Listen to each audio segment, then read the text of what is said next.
Bem-vindos a mais um episódio do Pegos pelo Tráfego. Pelo tráfego, Danilo. Hoje com a presença de um convidado ilustre, um professor, alguém que me deu aulas recentemente, Danilo Fedel, da Sense Inteligência Financeira. A gente vai falar de finanças.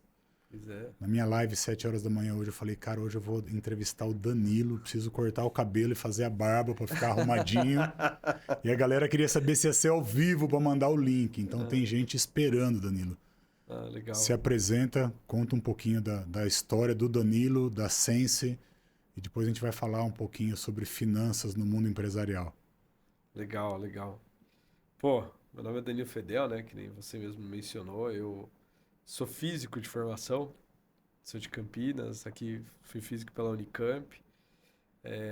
Por uma questão de ser filho de empresário, empresa familiar, que sai do quintal de casa, aquela empresa vai crescendo e tudo mais. Por uma questão de necessidade, a empresa passou por situações complicadas. Fui buscar aprender sobre gestão empresarial, gostei.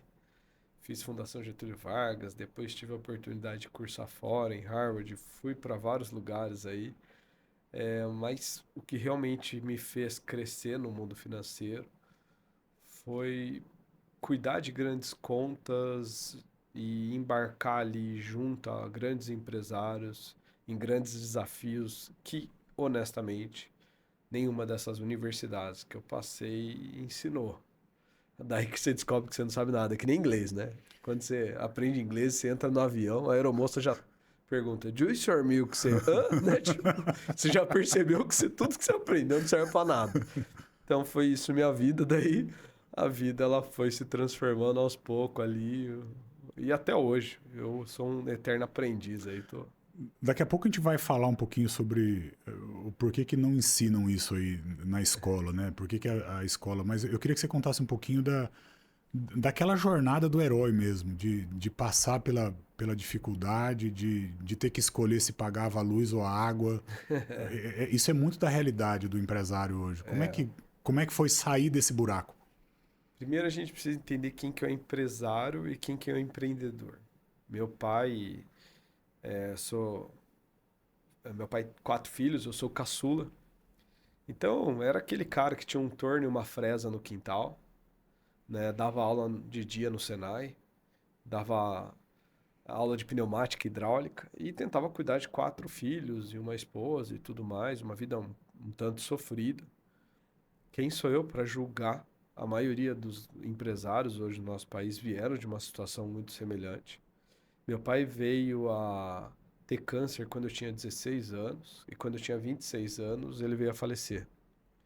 Eu e mais 3 irmãos, minha irmã na verdade saiu, ela é veterinária, a gente começou a cuidar da empresa do meu pai, que era um barracão com torno, fresa, uma empresa de usinagem. Meu pai conseguiu construir um legado muito legal, uma empresa bem sólida, mas ele fazia uma gestão por fluxo de caixa. Tem dinheiro na conta, tá bom? Não tem, não tá bom. E quando não tem, pega dinheiro, que é uma gestão muito comum hoje no mercado nacional. Naquela época, quando meu pai veio a falecer, a gente estava comprando máquinas, equipamentos, e a gente gostava de dizer, ó, estamos crescendo, somos inovadores e tudo mais. Até um dia que eu volto, eu fui trabalhando na serra, fui peão, fui office boy, fui tudo. E daí chegou um momento que meu pai pegou um cara no comercial fazendo besteira, né? E no departamento de compras, roubando, né? E daí meu pai, ó, você vai colocar uma camisa. Foi a primeira vez que eu coloquei camisa, eu acho que eu já tinha uns 19 para 20 anos. Nisso, eu fui pro administrativo. Ali eu aprendi um pouco mais sobre tributação, porque comprava com crédito, isso, aquilo ali, que eu comecei a falar, pô, isso daí é legal. Certa vez, eu estava voltando de um cliente na Venezuela, a Procter Gamble, e a gente fornecia para eles, e eu lembro que não me pagaram. Daí eu perguntei, gente, o que está acontecendo? E meu irmão mais velho sempre cuidou muito de mim, dos meus outros irmãos. Falou, fica tranquilo, a gente vai pedir mais um empréstimo, assim que a gente conseguir, a gente tá com dificuldade de caixa, assim que a gente conseguir, a gente paga. Daí eu falei, como assim, né? E daí eu fui querendo saber cada vez mais sobre administração e passamos por momentos muito delicados. Chegamos a ter aquele momento que um monte de motinha começa a parar na sua empresa, deixando um protesto, começamos a dever para o mercado. Eu andava no supermercado aqui em região, em Campinas, eu tinha vergonha de olhar para algum fornecedor que a gente estava devendo. A gente entrou numa situação muito complicada que, infelizmente, depois eu vim saber que muitos empresários estão numa fase mais ou menos dessa agora, até por causa do índice de inadimplência no nosso país que atingiu picos holofóticos ali, sei lá, picos gigantes. O que aconteceu? Nesse momento, eu deixei de receber, meus irmãos nós deixamos de receber, e a gente começou a vender bens da família para tentar pagar o que dava e tudo mais. A gente entrou numa situação muito complicada. Até que por um momento minha mãe interveio e eu estava fazendo Fundação Getúlio Vargas, gestão empresarial. Eu era o único que tinha conhecimento teórico sobre isso. E eu vinha ser o administrador da companhia, o CEO da companhia. Mesmo brigando com irmãos, isso, aquilo, quem sabe, quem está em empresa familiar sabe a treta que é. E nesse momento a gente conseguiu, aos poucos, pagar o mês e pagar o passado. Pagar o mês e pagar o passado. Como? A gente descobriu que tinha contratos que não se pagavam. A gente entendeu o sistema de precificação. A gente começou a trabalhar na empresa pelo regime de competência, ou seja, VDRE. A gente começou a inserir um monte de indicadores que a empresa nunca teve. Ali a gente descobriu que a gente não estava fazendo uma gestão muito assertiva, não. Era como se você faturasse 2 milhões e gastava 2,5 por mês. Nesse momento, a gente enxugou a empresa, gastava, sei lá, faturava 1,5, mas sobrava 300. Então, você paga o mês e paga um pouquinho do passado. Em questão de 2 anos, a gente limpou bem o nome, limpou praticamente tudo, só ficou faltando um banco, o Banco do Brasil, que mais um ano depois a gente veio aqui, a gente limpou o nome. Nisso, alguns órgãos, como o Ciesp, amigos que eram do meu pai, falaram, pô, como que vocês limparam? A empresa voltou, alguém injetou dinheiro nessa companhia? Daí meus irmãos e o pessoal começou, não, o Danilo veio com umas teorias meio loucas aqui, umas planilhas de Excel e uns PowerPoint, ensinava a galera. E a gente foi aos poucos pensando, ó, corta aqui, mexe aqui, vamos ali. E a própria operação arrumou. Ah, será que ele não pode falar pra gente o que a gente fez? Daí eu fui lá e ensinei outro, que também arrumou a casa. Nisso veio outro, nisso veio outro, veio outro. Chegou uma hora que eu tava por fora, ali, à noite na minha casa, ou até na empresa, eu falava, vem depois do horário, a gente senta e troca uma ideia. Eu passava num pendrive todos os meus dados para essas pessoas e ensinava e falava, no máximo, vamos tomar uma cerveja junto. Não cobrei nada, nunca cobrei nada de ninguém. Até que um dia minha esposa falou, ó, você precisa cobrar. Nada como uma Tá, boa esposa, né, é, cara? Hã? Minha esposa falou assim, amor, você tá privando o tempo da sua família com isso. E nisso eu já tinha vendido carro. Eu tinha passado um aperto financeiro na pessoa física porque a gente perdeu o nome, perdeu tudo, perdeu o cartão, com filho pequeno em casa. Então, também era uma questão de necessidade. Eu falei, tá bom, eu lembro que eu cobrei R$ 600 do primeiro cara. Ele me deu 3 cheques de 200. Dono de uma rede de estacionamento. Me ajuda a calcular quantas vagas tem que ter, quantos carros tem que girar para atingir o ponto de equilíbrio da companhia. Eu falei, opa, fui lá, sentei, R$ 600. Aí ali nasceu a Sense, que é uma empresa do Que quê? legal, cara. De educação financeira. Nisso veio um, veio outro, e hoje a gente tem no nosso histórico grupos como Carmen Stefan, 19 países, 500 lojas. A gente tem Vale Energéticos, ultrapassou a Red Bull, a maior empresa de energéticos nacional. A gente tem uma série de empresas que a gente faz esse mesmo educacional, mas só que em company, né? Nada contra consultorias, mas a gente não é consultoria. A gente é uma controladoria. A gente realmente entra com a mão de obra. A gente não simplesmente fala, ó, você tem que fazer isso. Não, a gente entra, implanta, monta tudo. E frente a esse conhecimento, essa nova ferramenta, o empresário começa a conduzir a companhia dele de uma outra maneira. O que que a gente teve de problemas ali? Tanto eu tive com os meus irmãos, quanto as primeiras controladorias que eu comecei a fazer. Questão cultural. O dono não quer mudar. Não quer mudar. Ele ainda quer misturar a pessoa física com a pessoa jurídica. Ele ainda quer administrar pelo caixa. Tem dinheiro no caixa, tá bom, não tem dinheiro, não tá bom. A visão dele ainda é essa. Ele ainda só bate em faturamento. A empresa tá bom, você tá faturando mais. Eu conheço e tenho clientes que faturam mais de 100 milhões mês, que conseguem gastar mais do que faturam. Como eu tenho cliente que fatura 200, 250 mil mês, a molecada de startup, isso, aquilo, gasta 150, sobra 100 todo mês. Quem que você acha que é o melhor?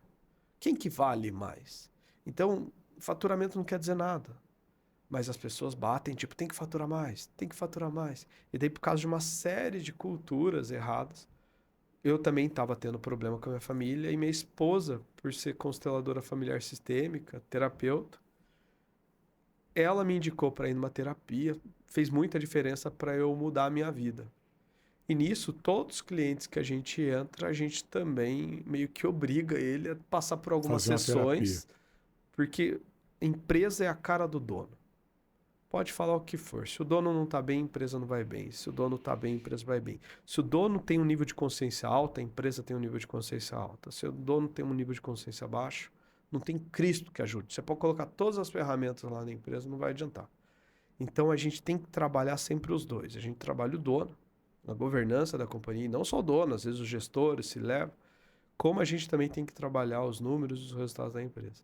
E daí que nasce isso. Mas nasceu de uma dor. Não vou mentir que Danilo, sofremos por bastante. que as pessoas precisam sofrer para aprender a lidar com dinheiro? Qual que é o problema do brasileiro? Não sei, eu não vejo isso fora daqui. A cultura em outros lugares é diferente, vamos dizer assim. Aqui o cara tem que quebrar 5 vezes para ter sucesso, sabe assim? Sim. E ainda goza de dizer isso, Quebrei né? 5 vezes. Fica... É. Aqui a gente tem uma cultura do dinheiro muito equivocada, tá? O primeiro ponto é por causa da nossa colonização, tá? Hoje, tanto países da América Latina quanto alguns países da Europa, que eles foram praticamente, inclusive colonização africana, exploração, quem que detinha riqueza? Os colonizadores. Os colonizados não tinham riqueza. E eles não podiam mostrar e esbanjar a riqueza, porque senão eles eram muito mais tributados. Então quem tinha escondia. Então nascia o Santo do Pauoco, nascia uma série de coisas. Uhum. Desde a época de Dom João você pode olhar isso, tá? Que Brasil é Brasil mesmo desde o período joanino, ali 1819, se eu não me engano. Dali em diante, quem que podia andar com uma bela de uma carruagem, andar com uma bela... mostrar riqueza? Só quem era cunha aqui com os colonizadores, o que existe até hoje, né? Quem tem fórum privilegiado. Uhum. E essas pessoas podiam fazer maldade, porque a lei não se aplicava a elas. Então elas tinham escravo, elas aceitavam, elas matavam, e a lei não se aplicava a elas. E isso acontece desde os romanos. O que acontece? Foi atrelado que riqueza são dos... os ricos são ruins. maldosos, são ruins. Isso é desde a época dos romanos. Quando você tem esse vínculo, você não quer ser rico. Então, inconscientemente, você se boicota. Quando você começa a gerar riqueza, você está com medo que as pessoas te julguem, porque você foi criado vendo as pessoas julgando quem era rica. Sabe o que você faz? Você começa a empregar parente, amigo, vizinho. Você começa a distribuir lucro, você começa a aumentar o salário de todo mundo do seu time, sem ser por meritologia. Vira quase um socialismo dentro de uma companhia. Você começa a ferrar todo o rolê. Inconscientemente é porque você está comprando o não julgamento da sua pessoa. É isso que é a real. Ah, mas Danilo, então por que países como Estados Unidos, alguns países da Europa, Canadá, não tem isso? Principalmente porque eles são países predominantemente protestantes. O que isso tem a ver? O catolicismo, aqui eu não estou julgando o catolicismo, eu sou católico, mas o catolicismo ferrou o rolê. É verdade. Conta E eles mais. assumem. O último papa que veio a falecer, ele mesmo se redimiu, falou, ó, a gente mostrou uma imagem sobre o dinheiro de uma forma equivocada. Ó, é mais fácil um camelo passar no buraco de agulha do que um rico entrar na porta do céu. Sabe de onde que Abraão, essa passagem? Você falou isso no Academy, mas sabe de onde é isso, não? Eu vi lá, eu fui lá em Você viu Israel. o muro? Eu vi o muro. E tem um buraco desse tamanho pra passar flecha. Pra dar uma flechada pra fora. E Mas não- uma pessoa passa ali. Não passa. Uma pessoa? Não passa. Meu braço não passou. Eu tenho vídeo, não passa. Meu braço, ele é desse tamanho mesmo, Gil. Ele é desse tamanho. Passa uma flecha, é o que dá pra passar. Um camelo não passa, cara. Entendeu? Tipo, um rico muito menos. Um pobre também não. O cara tem que passar sem carga, né? Não passa. É um negócio muito louco. Abraão doou toda a sua riqueza para entrar na porta do céu. Por quê? Porque se ele fosse rico não entraria. Então, trouxeram uma série de coisas que fortaleceu a visão de que quem é rico também não é muito adequado ao catolicismo. Por que que os protestantes não, que advêm de Lutero e tudo mais, não tem tanto esse viés? Porque Lutero, quando se desvinculou ali da Igreja Católica, ele falou: quanto maiores suas riquezas, maiores os planos de Deus para ti. Então foi criada uma cultura totalmente diferente. Olha outro fato importantíssimo. Na Igreja Católica, o que eles prezavam? Até hoje prezam. Se confessar e ir na igreja. E no protestante? Ler a Bíblia e ir na igreja. Certo? Países predominantemente protestantes se alfabetizaram uma média de 80 anos antes do que países não protestantes, por causa de Pra ler a poder Bíblia. ler a Bíblia. Quem se alfabetiza antes, adquire conhecimento antes. Conhecimento é a base de tudo. E daí, essa nação tende a prosperar muito mais do que uma nação que predominantemente é analfabeta. Então, isso também tem um ponto muito importante. Só para você ter noção, hoje, quando eu entro numa empresa, ou se você quiser crescer uma família, se você quiser crescer uma sociedade, se você quiser crescer uma empresa, pode falar o que for, elevar o nível de conhecimento dela. A primeira etapa hoje, quando a gente vai entrar para ajudar uma empresa, é conhecimento, é aula, com quadro e tudo. Você foi em uma, Ciência Eu Academy. fui em duas. Eu fui naquele day camp que você faz. Day training, que eu ensino tudo sobre eu fusões saí de e lá com a aquisições. cabeça explodida, cara. Eu queria... Dominar o mundo. Tipo o Pink e o cérebro. Falava, Fernando, quem que nós vamos comprar agora? Desse jeito, É isso. Então... O conhecimento, ele é a base de tudo. Sempre foi. Sempre foi. A gente é um país com baixíssimo nível de conhecimento e daí, automaticamente, a gestão dos empresários, eu vou gastar dinheiro com tudo, mas não com finanças, porque isso daí é coisa de... Dá para dizer que é desse jeito porque interessa a quem vende dinheiro, por exemplo? Certamente. Aqui não é teoria da conspiração que eu vou falar para vocês. Mas para quem sabe o que é um lobby são pessoas que... Ela é uma profissão, ela é lobista. Ela é paga por uma instituição muito grande. Então, existe o lobista de medicamento, existe o das instituições financeiras, existe uma série de tipos de lobista. E daí eles ficam em Brasília tentando convencer os nossos governantes de, tem que fazer isso, por favor, não faça isso. Os maiores lobistas do Brasil e do mundo são de instituições financeiras. Você acha que é interessante para uma instituição financeira, um país, onde ele adquire muito conhecimento, ou é interessante um país que não tem nenhum conhecimento e qualquer coisa pede empréstimo? É só pensar. Então, quando no MEC, na educação, vamos inserir conhecimento disso, vamos inserir conhecimento daquilo, é sobre administrar dinheiro, não é interessante, porque senão os bancos não vão bater os recordes que batem hoje. É bi, tri, entendeu? Então, é fato isso. Eu tenho uma constatação a respeito do mês de outubro, do Outubro Rosa, né? Ou como era a semana do saco cheio na época da escola, né? Uhum. Aí no futebol americano é Outubro Rosa, mas é um mês bem difícil no geral, porque a impressão que eu tenho é que as pessoas estão se preparando para tomar o tranco da primeira parcela do 13º, que é no dia 1º de novembro, né? Exato. Ainda né? O cara que não se prepara, não faz a lição de casa, não entende preço, custo, valor da mercadoria vendida, como que ele chega lá para você perto de... Dá para pegar cliente perto de novembro, assim? É saudável? Sim, sim. Hoje, por exemplo, se um cliente chegar em mim, ou em minha equipe, em qualquer mês agora, novembro ou dezembro ou até janeiro, ele vai entrar do mesmo jeito, mas eu já sei que eu vou pedir para ele pagar o primeiro boleto só em fevereiro ou Entendi. final de janeiro. Por quê? Se eu estou entrando para ajudar essa empresa, não faz sentido neste momento eu emitir boleto. Ah, Danilo, mas você está assumindo esse risco? Tô.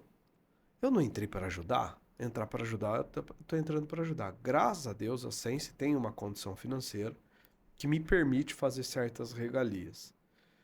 Uma vez que esse cliente entrou, eu preciso identificar o fundo de reserva dele, se ele tem, o capital de giro líquido dele, o ciclo financeiro dele, a sazonalidade no demonstrativo de resultado dele. Se eu perceber que ele é super saudável, tudo bem, pode já começar a pagar.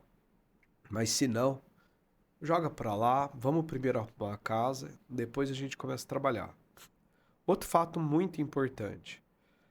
As empresas que trabalham pelo regime de competência, ou seja, olham a empresa pelo fato gerador, todo mês ela está colocando um dozeavos do 13º, das férias, multa rescisória, dentro de todos os meses. Se ela está trabalhando adequadamente, em tese, chegando agora em novembro, A conta tá paga. tá, tá pago. Se alguém está me procurando nessa época, existe uma grande probabilidade dele estar trabalhando pelo regime de caixa, ou seja, só olhando o fluxo de caixa. Então, ali eu já sei que é um ótimo cliente para mim, porém, ele deve estar numa situação um pouco complicada. Ou ele perdeu a mão em investimentos, perdeu a mão em empréstimo, daí existem N casos, mas principalmente é gestão. Eu já te vi contando história de sócios, de sociedades aí. E eu te conheci, né, num treinamento sobre fusão, aquisição, valuation. Um dos teus sócios é bem famoso, né? Um cara midiático aí, que tem um monte de empresa, que entra de sócio num monte de empresa. Aham.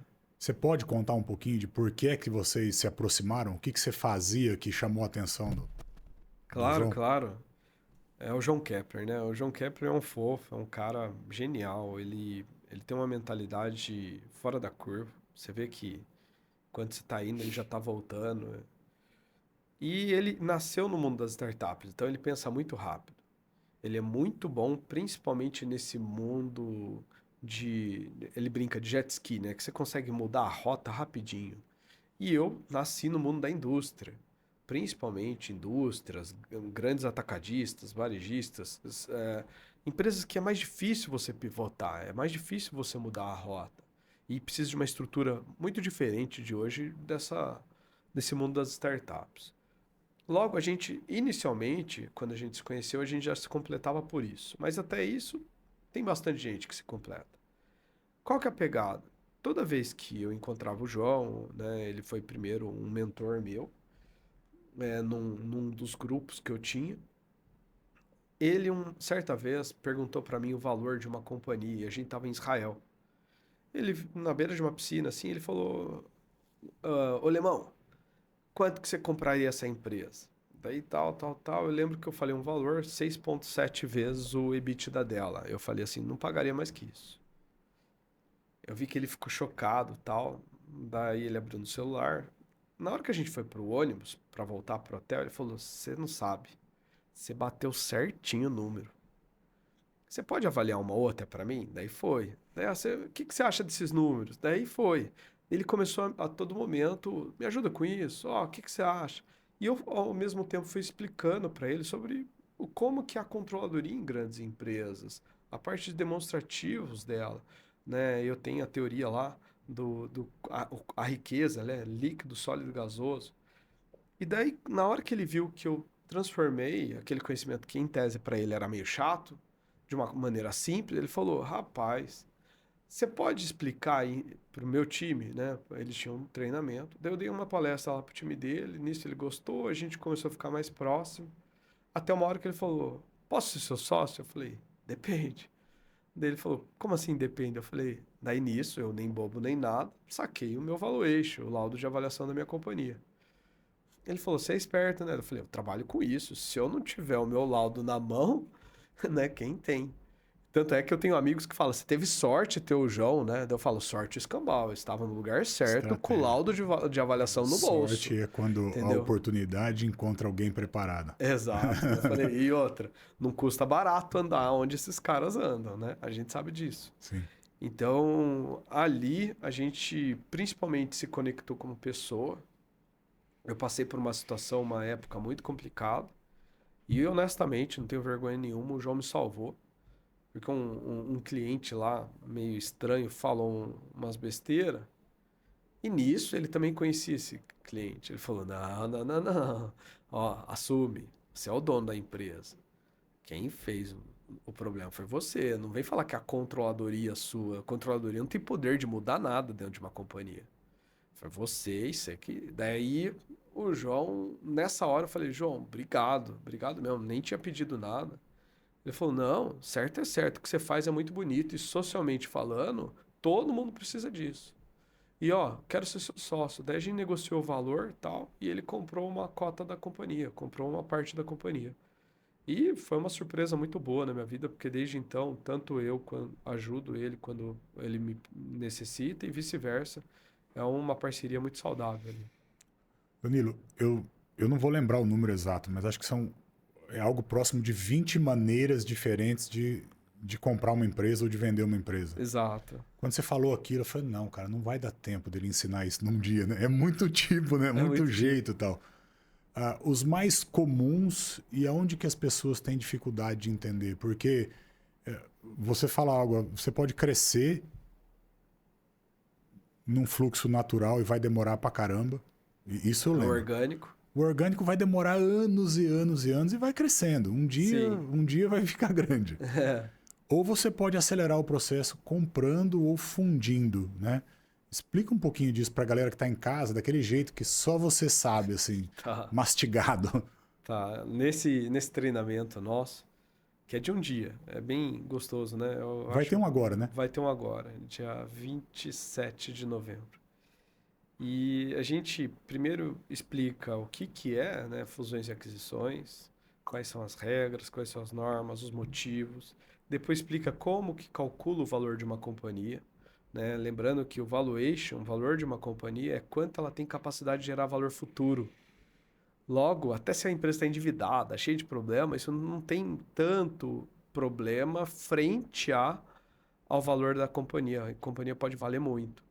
Então a gente explica, monta um valuation lá, e daí eu explico 20 maneiras de você comprar ou vender uma empresa, no qual 14 delas você não tira um real do bolso. Isso pra mim era... Isso, isso é sensacional. É, eu falei 20, tá, Gil? Porque é um número atrativo das pessoas, Sim. mas existem muito mais, tá? Não vou mentir para ti.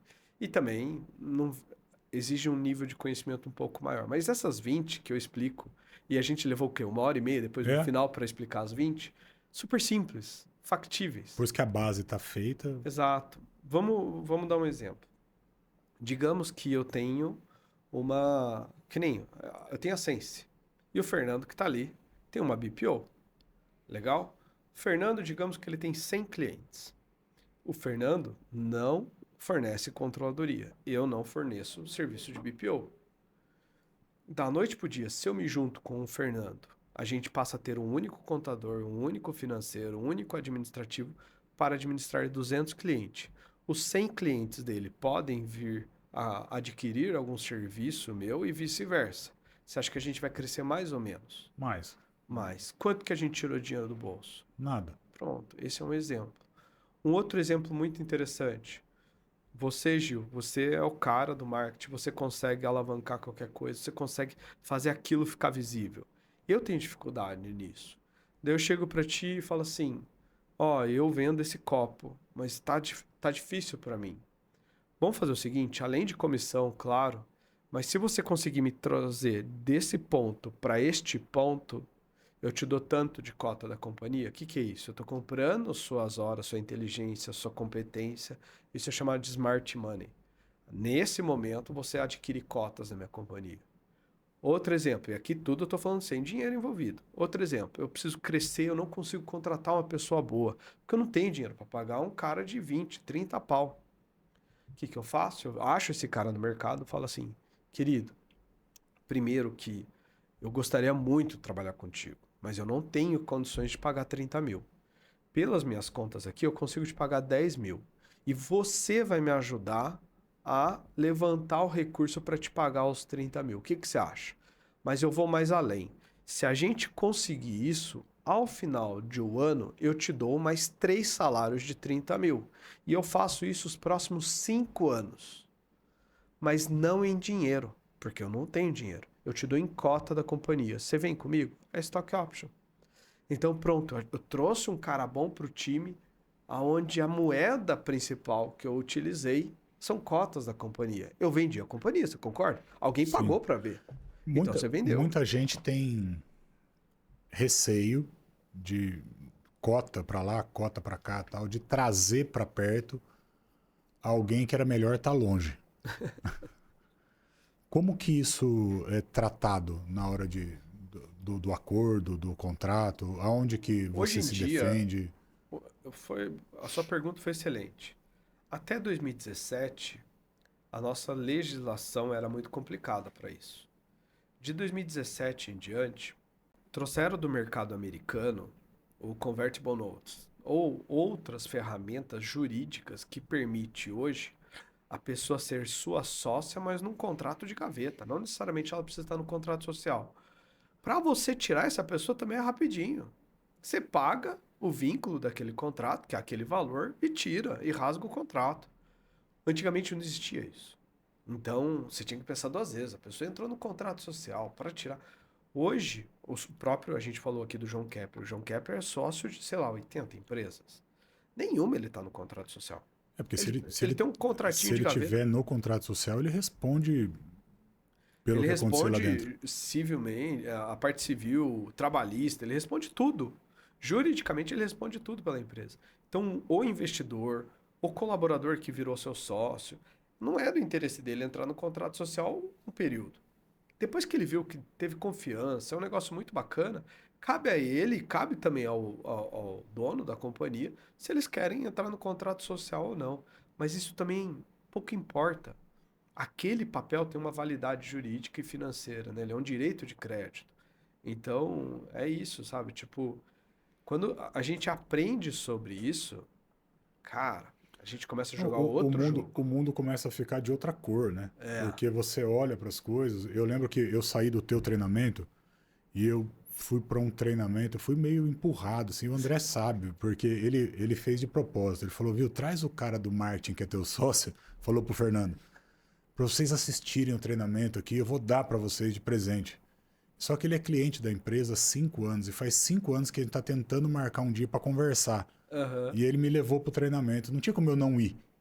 E aí eu fui lá, sentei no treinamento lá e fiquei, puta, cara, que negócio chato. Mano. Porque quem faz muito evento Aham. não gosta de evento.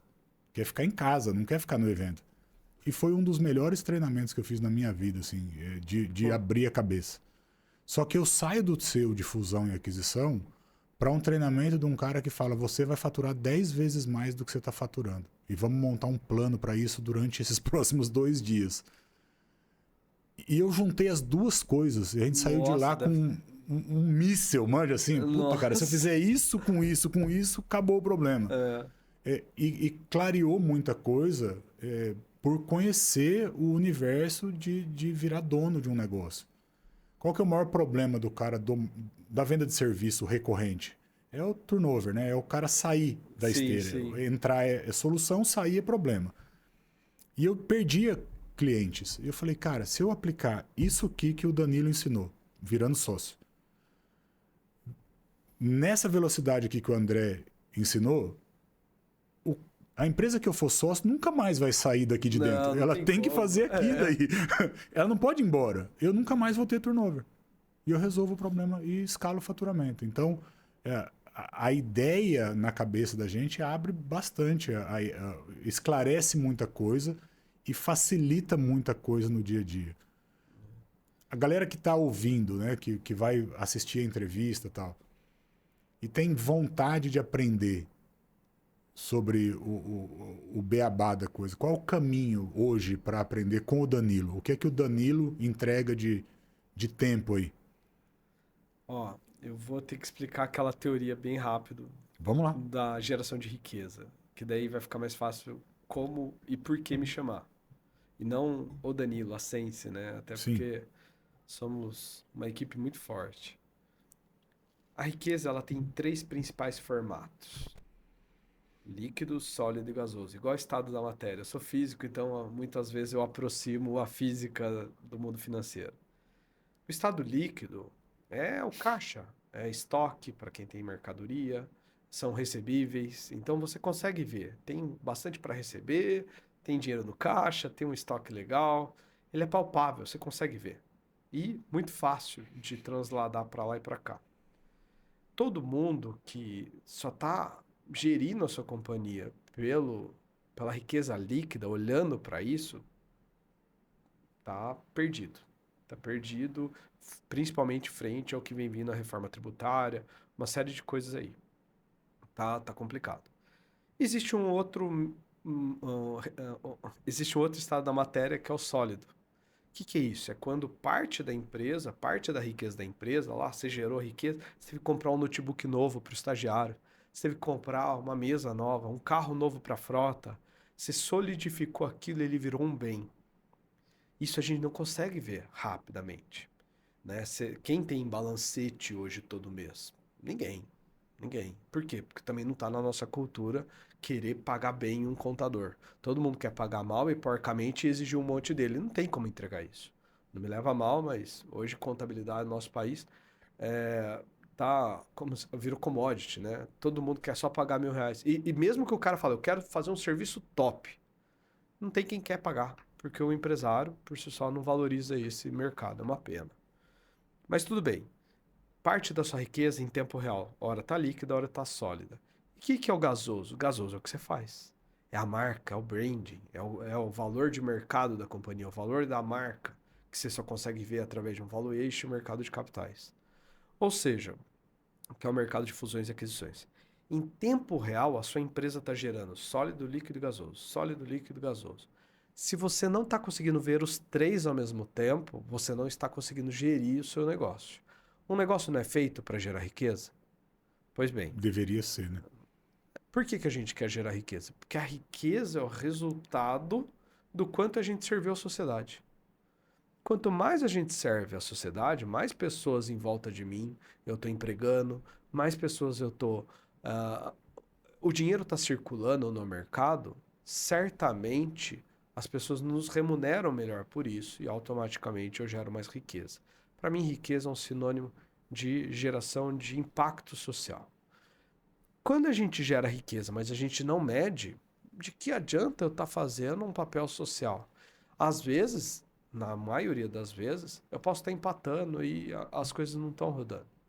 O empresário que ele não consegue distinguir o quanto está indo para o líquido, sólido e gasoso todo mês na companhia dele, ele precisa saber. E isso se faz com o quê? Com controladoria financeira. É ali que o empresário tem que entrar lá no nosso site, Sense Controladoria Financeira, ou entrar no Sense Inteligência, que é no Instagram, nos procurar e falar, ó, tô precisando de ajuda. É o primeiro passo. Primeiro passo de qualquer coisa na vida, né? Quando a gente reconhece que precisa de ajuda. E, infelizmente, a maioria só vai solicitar isso quando já está pedindo empréstimo, já está numa situação complicada. A gente tem bastante cliente? Nossa, graças a Deus, muito cliente. Mas, socialmente falando, isso é ruim. Você concorda? Se a gente está tendo muito cliente, é porque a educação empresarial do nosso Eu, país tá eu, falha. eu tava no último Academy e tinha uma mesa na minha frente, não sei o nome da empresa, mas o que me chamou a atenção é que estavam pais e filhos. Tinha dois Ah, moleques bem novinhos ali, estudando. O isso, pai levando o filho para aprender cedo. isso. Provavelmente é a próxima geração da companhia.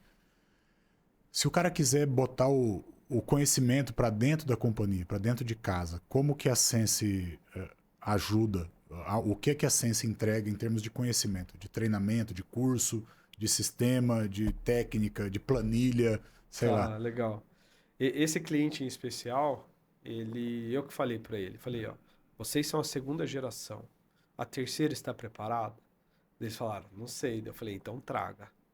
Traga, porque os pais já têm 50 anos, não parece, mas tem 50 anos, os filhos estão com 20 e poucos, já traga, porque é importante aprender. O Sense Academy, ele é um treinamento de 3 dias, muito legal, a gente faz, vem gente do Brasil todo, vem gente dos Estados Unidos, vem gente de tudo quanto é canto, 3 vezes ao ano só que a gente faz. Ele é a base de tudo. Ah, mas eu não consigo ir, eu não consigo me deslocar, meu filho é pequeno, ou eu quero só alguns colaboradores. A gente tem dentro da plataforma do QIFI, a gente tem um treinamento online gravado com todos os passo a passo, que é regime de caixa, que é um DRE, que é um balanço, como que calcula isso, como calcula aquilo, como que precifica, como que faz um planejamento orçamentário. Ele é bem completinho. E também, ah, quando uma empresa ela precisa que a gente realmente entre nela e monte uma estrutura, indicadores, tecnologia, coloque para que o empresário do celular em tempo real veja o sólido líquido e gasoso da companhia, ali ele compra a controladoria, que é um serviço in company que a gente vai em equipe para montar. Também tem o educacional, também tem tudo. A princípio são é, esses três serviços que a gente tem, que a gente entrega educação, e existe um quarto, que é o quê? O próprio laudo de avaliação e o valuation da companhia. Toda empresa que quer saber quanto ela vale, inicialmente ela busca qualquer empresa de valuation no mercado. Qual que é o problema?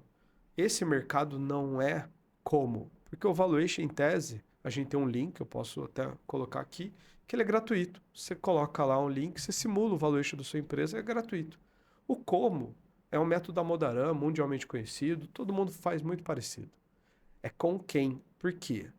Você precisa ter o educacional para saber o que fazer perante o resultado que apareceu lá. E para quem ou quais instituições e boutiques, fundos apresentar a sua empresa. Então ele é muito mais atrelado ao quem do que ao como. E nisso a Sense, Tem você selo, sabe. Esse, tem carimbo. esse eu Quando chega confesso lá para da ti. Sense, vale, porque não é uma história bem contada, vamos dizer assim. E a gente tem, assim, respaldo das grandes instituições desse país. Tanto é que algumas delas não compram uma empresa se não passar por nós. Então, e eu não estou falando de empresa pequena, não. Eu estou falando de bancos, eu estou falando de instituições muito grandes. Então, hoje, graças a Deus, né, mas também é por mérito, a gente faz um trabalho muito minucioso. Um valuation, por exemplo, um laudo de avaliação nosso, ele tem 50, 60 páginas com toda uma tese, o motivo. Ele não é 2 folhinhas que você vai lá e entrega, minha empresa vale isso. Não, ele tem um respaldo de uma empresa imparcial que analisou tecnicamente e o dono, por ser físico, colocou muito mais variáveis, porque são condições de contorno que podem impactar sim no valor da companhia.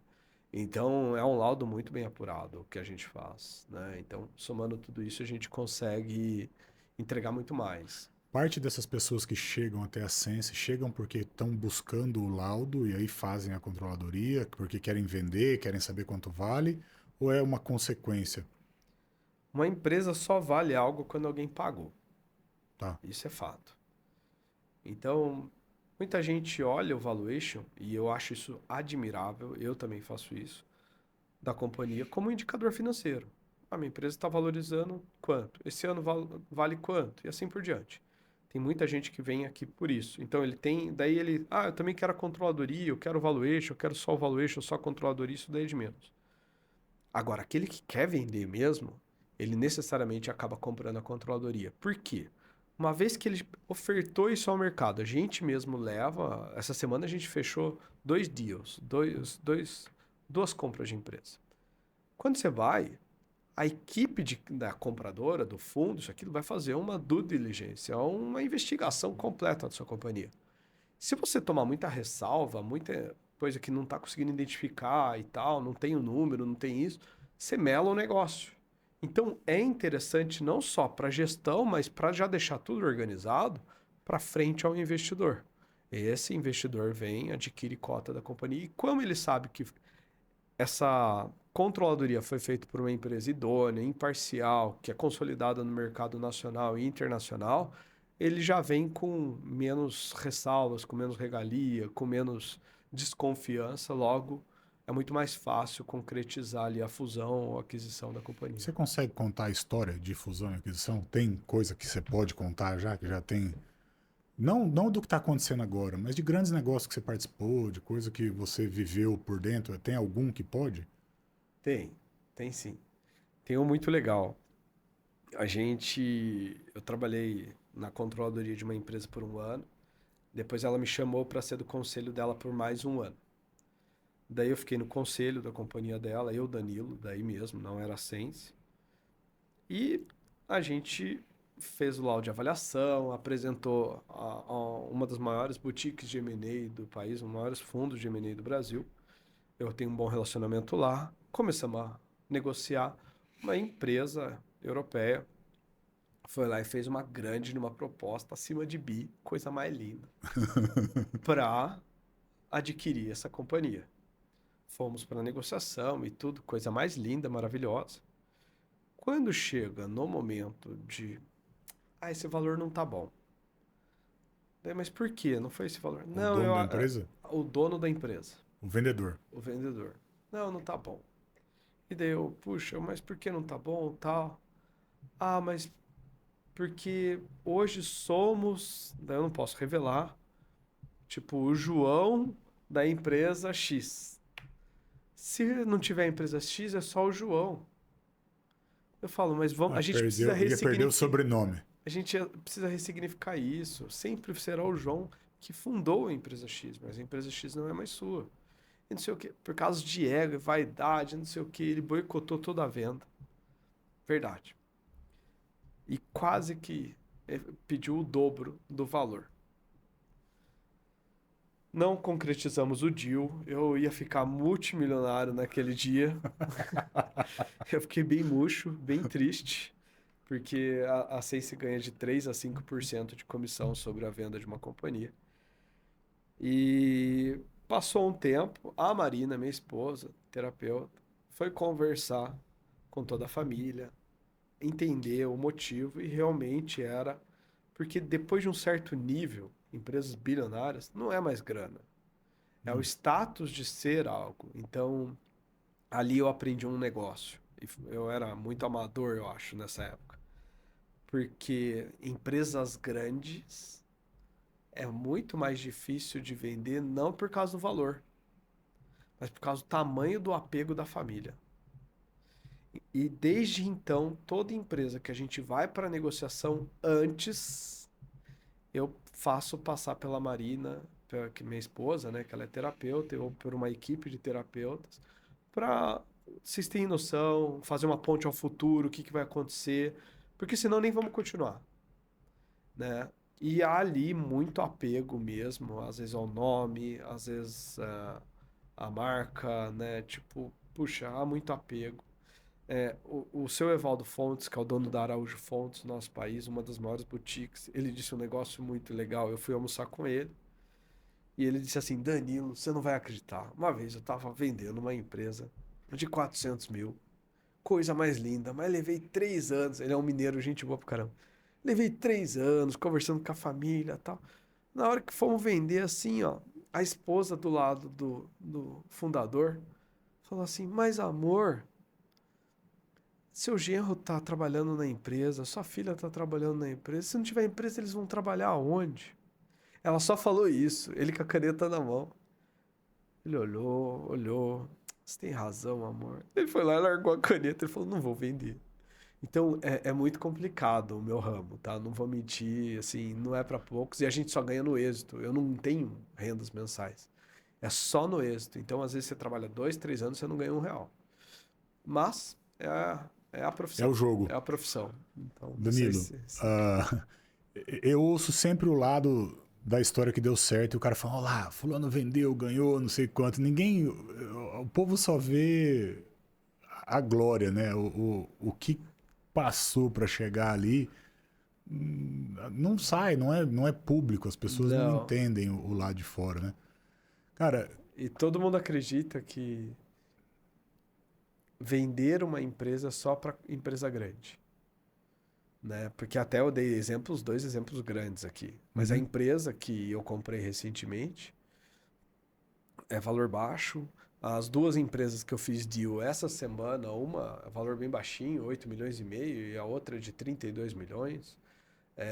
Para o mercado de compra e venda, é uma empresa com 5, 6, 8 funcionários, dependendo da empresa. Mas como não sai no jornal, não sai no marketing, né? Não, não, Não não aparece vira na mídia? notícia, não aparece na mídia, a gente tem um viés de que só a empresa grande Que junta, que compra, que Exato. funde. Outra crença muito grande desse mercado é: minha empresa não vale nada. Por quê? Porque você tá na dor, você tá todo dia apanhando dela. Chega um dia que você acorda com a pá virada e fala assim: eu vendo essa merda por R$ 1. É ou não é? Eu entrego. Quem quiser pode levar. Não quero mais essa bosta. Não é? Eu já vi um Sim. monte de empresário. Então, por quê? Porque ele tá na dor, ele tá no dia a dia. Quem tá olhando de fora, fora da garrafa você vê o rótulo. Fora da garrafa você vê o que realmente está acontecendo ali. Olha quantos clientes ele tem, olha a empresa dele. Se eu colocar isso dentro do meu ecossistema, quanto que eu não vou faturar com isso? Então, essas duas crenças que a gente primeiro tem que romper antes de começar a trabalhar com ele no mercado de fusões e aquisições. O Danilo de hoje, se tivesse que começar de novo, começaria por onde? Eu começaria com. Eu não deixaria empresa. Eu não sei se eu atuaria com empresas tão grandes quanto eu atuo hoje. Por quê? É muito fácil mostrar resultado numa empresa muito grande. Você mexe 1% de uma empresa que fatura 100 milhões no ano, você mexeu em 1 milhão, ele bate nas suas costas e fala: sua controladoria foi ótima. Por isso que eles são os que mais compram esse tipo de serviço. Uhum. Eu criaria muito mais, e aí vem um adendo aí para você me ajudar. Eu criaria muito mais produtos para o micro e pequeno. O médio é um ótimo cliente para mim, mas o micro e pequeno, que foi a carteira no qual eu comecei a trabalhar, por uma questão de muita fila, muita gente, você vai atendendo sempre aquele que é um pouco maior, que a busca começa a ser maior e está disposto a pagar mais. E daí, por causa disso, eu perdi um papel social que eu tinha muito forte, que era atender o micro e pequeno. Por isso que a gente está comprando uma empresa agora que só atende esse mercado micro e pequeno, porque eu não quero fugir desse meu papel social de ajudar quem realmente precisa, que às vezes é o autônomo. A empresa que vocês compraram é uma empresa do quê? É uma empresa também de finanças, educação financeira também, ela também tem a tecnologia própria dela, Uhum. mas só que o cliente principal dela é o cliente que fatura até 150 mil mês. Tá. Então, eu já faz muito tempo que eu não atendo mais esse público. Eu preciso retomar. Ele é a base da sociedade. E a gente chegou num ponto, graças a Deus, muito bom para a empresa, mas socialmente falando, eu acordo e falo: puxa, eu tô pecando com uma E é parcela uma da base sociedade muito maior de empresas também com esse faturamento, né? muito Tem maior. muito mais gente nessa faixa do que da de A 100 bi, né? grande maioria está nessa faixa. Mas, assim, é muito mais trabalhoso. Porque não é questão de a cultura estar mais enraizada, até porque a cultura está enraizada em todos os tamanhos de empresa. Mas na maioria das vezes não tem nenhuma planilha de Excel, não tem um lançamento, não tem nada. Tá na cabeça ou tá só na conta bancária, tem que tirar um extrato. Precisa primeiro passar pelo Fernando, o Fernando precisa fazer um BPO deles, para daí chegar na gente e olha lá. Então, hoje, por uma questão social, eu acredito que se a gente, o mercado privado, não levar esse conhecimento hoje para o mundo empresarial, infelizmente as grandes instituições estão ficando cada vez mais caras, né? Você vai fazer um curso no Mackenzie, INSPER, FGV, independente. Você vai pagar uma bala e vai ficar 2 anos e meio de lá e vai sair só com a literatura. Eu fiz isso. É legal? Pô, é legal se você tem tempo, mas o cara não sabe nem se vai conseguir pagar o Ele décimo tem que trocar o terceiro. pneu do carro com o carro andando, né? Não dá para fazer isso. Essa é a realidade. Ele precisa de alguém que apoia ele num custo honesto, de imediato, ajude ele a ver a companhia dele para ir mais adiante. O que mais tem hoje? De novo, nada contra consultorias. Mas existe um monte de consultor que o cara não tem nem indicador, não tem DRE, não tem um balancete e já tá palpitando. Pitaqueiro tá lotado nesse mundão. Ah, vá merda, Palpite entendeu? é grátis, né? Palpite, pitaqueiro. E ainda ganha pra dar palpite. Ah, vai cagar. Não. Um empresário chega em mim e fala, me ajuda, eu preciso disso. Deixa eu ver seus números. Ah, mas eu não tenho, então eu não consigo falar nada. Não tenho o que falar. Contra dados não há argumento. Entendeu? Vamos apurar tudo, vamos ver seus números, vamos ver sua operação, vamos ver a margem de contribuição por produto, por canal. Agora, ó, tá vendo aqui, ó, seu ciclo financeiro tá alto. Aqui, ó, você perdeu a mão nisso, seu gasto fixo tá... Então, você entende isso, daí sim você pode orientar uma pessoa. Hoje que mais tem é pitaqueiro, sem nenhum dado na mão. Para a gente começar a ir para o final, eu queria que você ajudasse a galera que está em casa com a ideia de precificação de serviço e em que momento eu posso cobrar menos ou mais por um serviço em função de custo fixo, eu acho que é uma ideia que as pessoas precisam ter, porque eu enfrento isso no dia a dia em mentoria para pequenos empresários. E aí o cara, às vezes, é bem pequenininho, mas ele montou no chat GPT lá a precificação do negócio dele. O chat deu para ele. Que tem essa agora. Eu recebo várias propostas de marketing que foi o chat que escreveu. Eu falei, cara, você perguntou pro chat? Ele falou, como é que você sabe? Eu falei, porque tem emoji. Com emoji é do chat. Sem emoji era você. Isso aqui não existe, cara. Isso aqui ele tirou do sovaco dele. Ninguém sabe se vai vender essa quantidade por dia e tal. E o cara senta em cima daquele preço e ele tem que vender por aquele preço, mas a empresa não tem nenhuma venda, tem zero venda. Ajuda essa galera com uma receitinha assim. Legal, legal. Primeira regra primária aqui, ó. Coin dizia, ou você vende hora, ou você vende coisa, ou você vende hora mais coisa. Então identifica o que você vende. Ah, mas eu vendo uma inteligência. Então você vende hora, querido. Não, mas eu vendo um design. Você vende hora. Quem gastou? Foi hora. Pode falar o que for, você vende horas.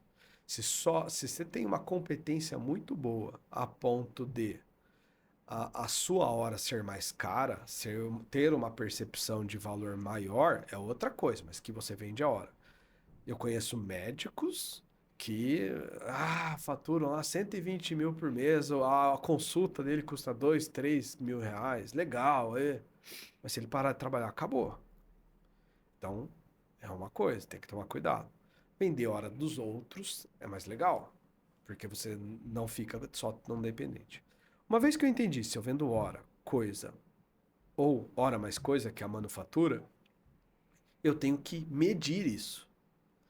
Quantas pessoas que vendem hora que não mede quantas horas o profissional dele está trabalhando? Trabalhando de verdade mesmo, uma agência de publicidade. Tem que ter lá um sheet, tem que ter um aplicativo que mede a quantidade de horas por projeto, por arte, por lançamento. Tem que medir. Então, eu sei o valor hora daquele cara e eu já vou explicar como calcular o valor hora dele. Daí eu mensuro se a quantidade de horas está plausível com a hora que eu orcei. Quem mede hora? Quem, na verdade, está vendendo hora, mas não está medindo hora, você concorda que ele não está fazendo gestão da empresa dele?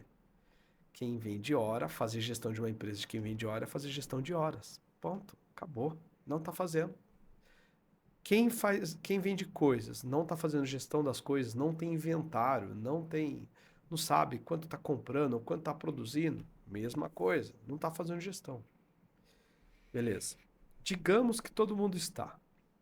Vamos contabilizar aqui. Fernando, Gil e eu. Digamos que o Fernando, ele é o administrativo da companhia. E eu e você somos os controllers da companhia. Ele está vendendo horas nossas. Se eu trabalhei a mais, são mais horas para ratear os gastos do Fernando. Se eu trabalhar menos horas. Eu tive gripe e não vim um dia, menos horas. Então, o valor hora, diferente do que todo mundo acredita, ele não é fixo. Ele é variável. Todo mês ele muda. Uma funcionária na sua empresa teve licença maternidade. Ou um funcionário da sua empresa não veio de manhã porque teve que ir na reunião de pais do filho. Já mudou o valor hora de todo mundo da empresa. Por que mudou? Rateio, você concorda? Sim. Quem não sabe isso está vendendo a preço de mercado. E ele não sabe se o preço de mercado ele é igual ou menor ou maior do que o preço que ele está contabilizando. Logo, é um aventureiro. É um aventureiro. Para mim não é um gestor, é um aventureiro. O cara tá com a empresa vazia. 0 clientes, mas o preço da hora dele é R$ 5.000. Ele vai esperar aparecer alguém de 5.000, ele vai Imagina, pegar um de 1.000 e vai começar a imagina. trabalhar. Como que é isso? Assim, o combustível primário de uma empresa são pedidos, Tá? né? São vendas. Uma vez que eu tenho um mínimo de venda, eu vou calcular o ponto de equilíbrio. O que que é? Você vai lá no seu DRE, espero que você tenha um DRE, você contabiliza todos os seus gastos fixos. Então, dentro de um mês, eu gasto 100 mil somando folha, somando contábil, somando jurídico, Aluguel, TI, aluguel, estrutura, tudo. estrutural, despesas operacionais e administrativas. Então, eu gasto 100 mil, beleza? Minha margem de contribuição, o que que é a margem de contribuição? É o valor do preço menos deduções e impostos, menos comissões e menos o custo da mercadoria, caso você tenha a mercadoria. Quando você está vendendo serviço, não tem. Então, de imposto, isso, comissões, digamos que come 30% lá. Ou seja, me sobra 70% da companhia. 70%. Ah, para ficar fácil, digamos que me sobre 50%. 50%. Eu tiro todos os variáveis, né? Tipo impostos, comissões, fretes, logística, tudo que é variável, está atrelado à venda. Me sobra 50%. Logo, se eu tenho de gastos fixos 100 mil, e isso tem que ser igual a 50%, quanto que é 100%? 200 mil. 200 mil, margem de contribuição de 50%, vai me sobrar 100 mil. Paga os 100 mil. Se eu pegar esses 200 mil e dividir pela quantidade de hora que realmente eu posso fornecer ao mercado, ali é o mínimo de valor hora que eu tenho que vender. Se você vender todas as horas, você vai Se eu fazer vender 200 todas as horas, mil. eu vou no mínimo. Então, a empresa não tem pedido, vende no mínimo. Vende no mínimo, mas vende, porque pelo menos ajuda a bancar os gastos fixos. Uhum. Digamos que a gente tem 200 horas, né? 200 mil reais, a hora custa R$ 1.000, beleza? Somando tudo da companhia.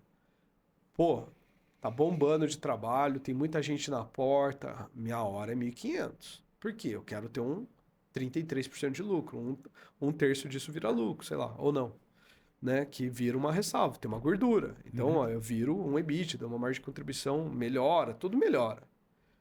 Nessa hora, é a hora que a gente pode. A fila tá grande, então o preço tá errado. Começou a ter muita fila, começou a ter. Não é o preço que tá errado, é a percepção de valor. E aí vem um outro conceito. Existem três coisas: custo, preço e valor. Custo é aquilo que eu pago, preço é aquilo que eu vendo, e valor é a percepção que o mercado está dando em relação ao seu trabalho. Se está formando fila, mesmo você ofertando num preço com uma margem muito boa, sua percepção de valor está maior. E isso são as grandes marcas de luxo do mundo.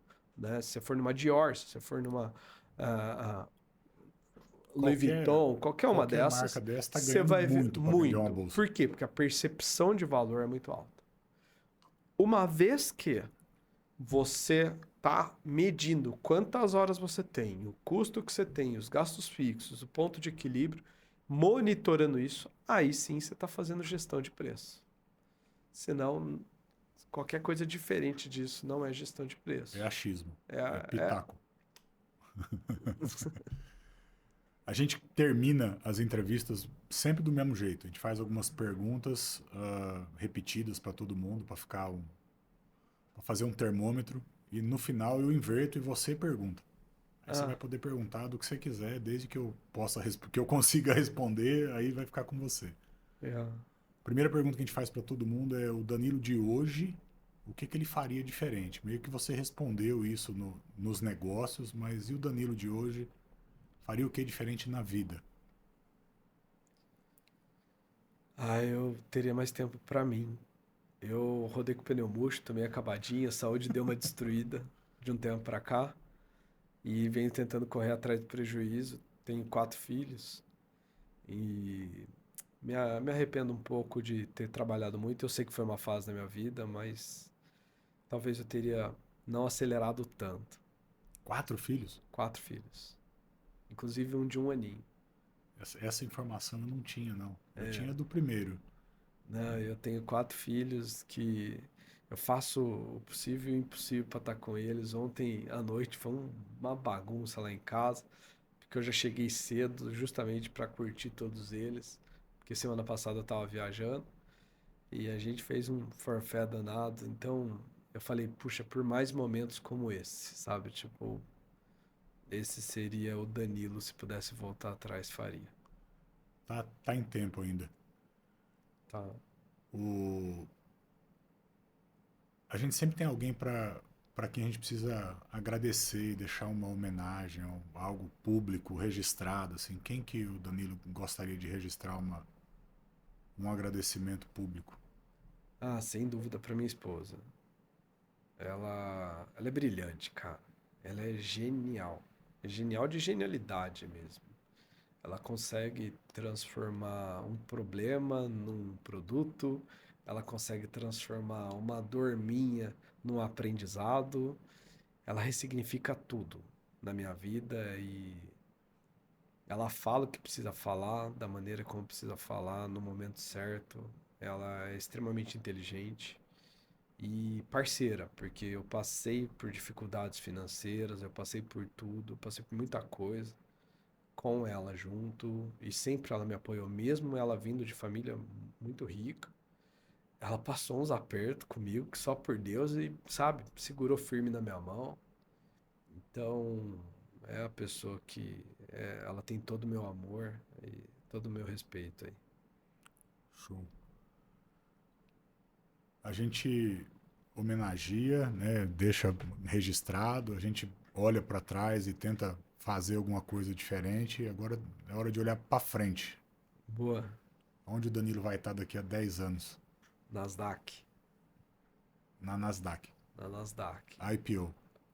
IPO, Lá direto, aqui primeiro? Qual que é o... lá direto.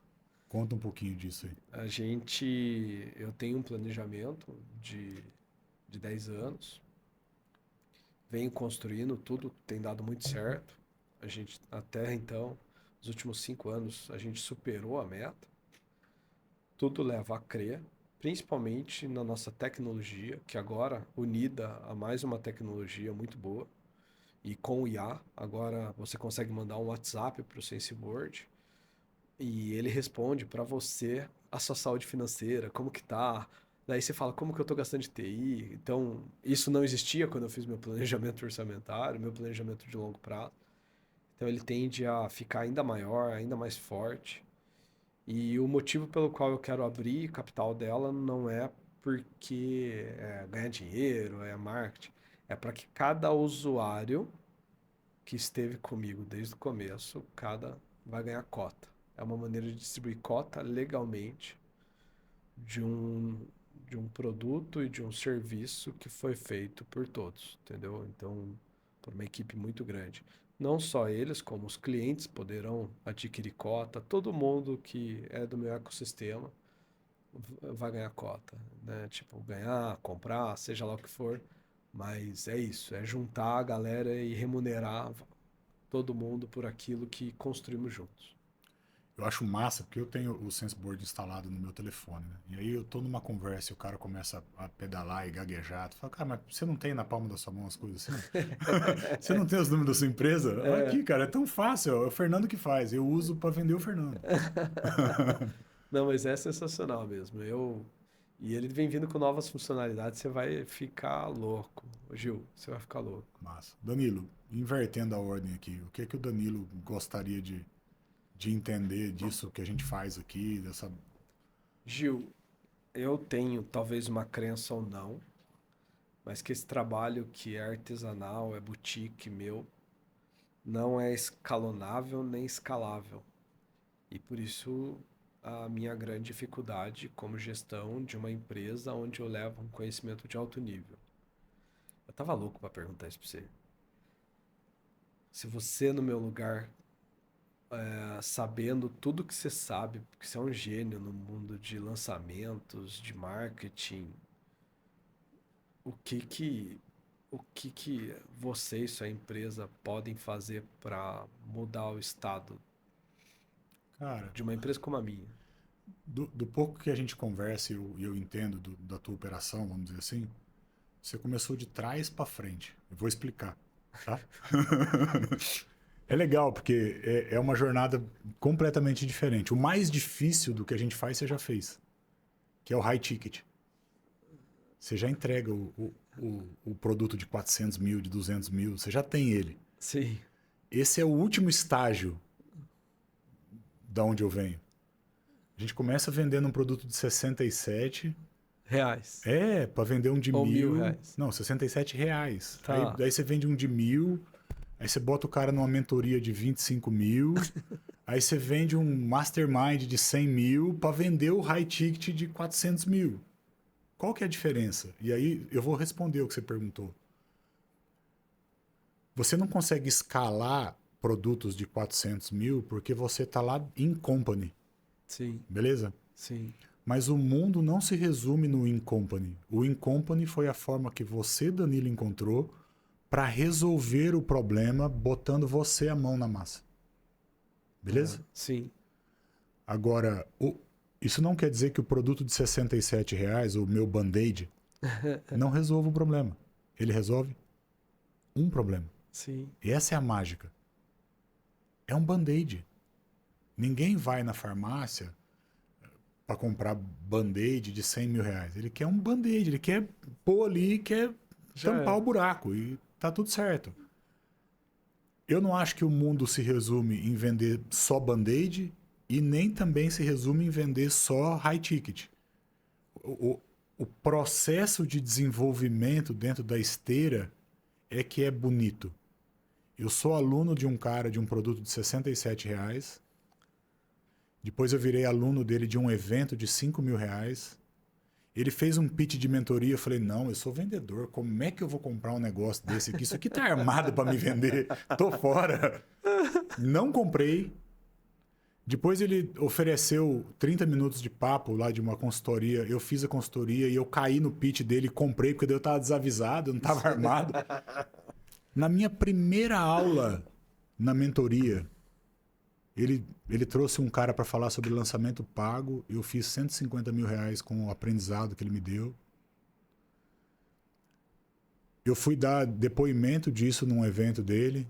Depois ele me chamou para voltar no evento para dar depoimento de novo e me deu uma vaga para um sócio. Falou, traz alguém com você e tal. Aí ele fez o pitch do Mastermind, 100 pau por mês. Eu falei, não, eu preciso entrar para honrar ele agora, porque ele já me deu esse lucro. Sim. Eu preciso entrar.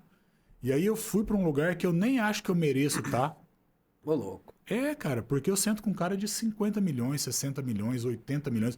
Cara com 5 milhões de seguidor no Instagram. Eu olho pro cara e falo, mano, você é um ET, sai daqui. Só que, cara, no último agora, a minha área de conhecimento foi útil pro grupo. Porque eu faço coisas que o grupo não faz. E todo grupo é assim. Tem coisa que você faz que o outro não faz. Sim. Então a troca nesse ambiente faz com que a minha velocidade aumente muito. Porque eu estou olhando para gente que já deu muito, muito, muito certo. Então, o que é que eu faria no lugar do Danilo? Eu começaria a olhar para o Band-Aid para pulverizar o conhecimento demais, para abrir uma base de gente que recebe soluções pontuais para problemas conhecidos, e eu construiria o caminho do Band-Aid à controladoria de 400 pau. Eu quero poder dizer, como Danilo, Sim. que aquele cara lá da empresa multimilionária, ele tá lá porque ele comprou um produto de R$ 67 meu lá atrás. Aí sim. Isso aí é mudar a sociedade, entendeu? É cumprir propósito. Então, Caramba, Gil. eu iria no muito simples, porque exposição você já tem, gente famosa para validar em volta você já tem, o produto de 400.000 você já vende, o teu high ticket já é, né? Não há nenhuma dificuldade em lançar um produto Band-Aid e as pessoas conectarem com ele. Sim. E aí você vai trazendo esse cara. E daqui a um tempo, esse cara vai estar fazendo um academy, fazendo uma mentoria com você. Eu acho que falta um produto aqui no meio, né? Eu já te falei isso. Sim. Você tem um produto gravado de 1.000 que não vende direto. Você tem que ter um Band-Aid para trazer aqui. O de 1.000 traz para um evento presencial, que é o Academy, que é bom com força. Falta uma mentoria com o Danilo, um produto aqui de meio, para depois ir para um produto de topo. Falta um produto aqui e o Band-Aid. Então, esse produto aqui é fácil de entregar, porque conhecimento, diferente de muito palpiteiro que tem por aí, conhecimento você tem para entregar. É, Então, você não tem dificuldade de montar uma aula de 2 horas para falar de qualquer assunto desses. Então, você pode ter uma mentoria. E aí, na mentoria é escalado, porque tem 200 pessoas do Brasil inteiro conectadas de onde ele estiver assistindo. E essa é a escala. Então, tem um espaço gigantesco para o conhecimento que você entrega. pô, sensacional, hein, Ju? Assim, você falando, eu acho que deve ser que nem eu falando. Parece A gente vê até, meio pronto, né? parece ver fácil, mas não é não. Eu confesso que eu tenho sofrido bem, assim. A gente tem um departamento de marketing e tudo mais, mas assim, Eu vou te ajudar com a história do a Band-Aid, estratégia porque eu fui que eu... ajudado, tá? Tem um cara que chama Ricardo Máximo, ele tá no Mastermind lá que eu participo, e ele ensina a vender low ticket, Que beleza? legal. Que é o produto Band-Aid. Ele fala assim, você precisa entrar dentro da ruminação mental das pessoas. Ruminação mental. Vaca rumina. Sim. Ela pega aquele capim que ela comeu durante o dia, ela fica a noite inteira aqui, ó. Aham. Qual é o problema que um ser humano na sua área de conhecimento fica com aquele troço dentro da cabeça dele, perturbando ele a noite inteira? Nossa, tem um monte. Vou Beleza. pegar esse. Pega um e faz um band-aid para ele. Só isso. É simples. Qual que é o BO do cara? Eu não sei se eu vou ter dinheiro para pagar o 13º. Faz o plano do 13º perfeito. É um band-aid. Sim. Puta, eu não sei se dá lucro ou prejuízo. A planilha para...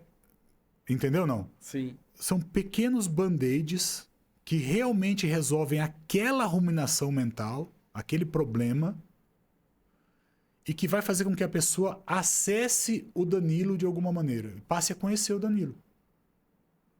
E aí é 5 mil, 10 mil, 20 mil, 100 mil, 200 mil alunos que compraram um produto de 67. Porque 67 o cara não faz conta, ele compra. É. Pode ser ruim, bom, ele compra. Entendeu? Esse é o lance do 67. Genial, hein? E aí você vai ganhar base de gente que te conhece e que propaga o teu conhecimento. Pega a planilha que comprou de você e faz uma cópia, vende pro amigo, ensina o amigo a usar. Você vai ganhando tração na coisa. E aí o resto da esteira anda meio que sozinha. Entendeu, não? Sensacional. Me deu até uma.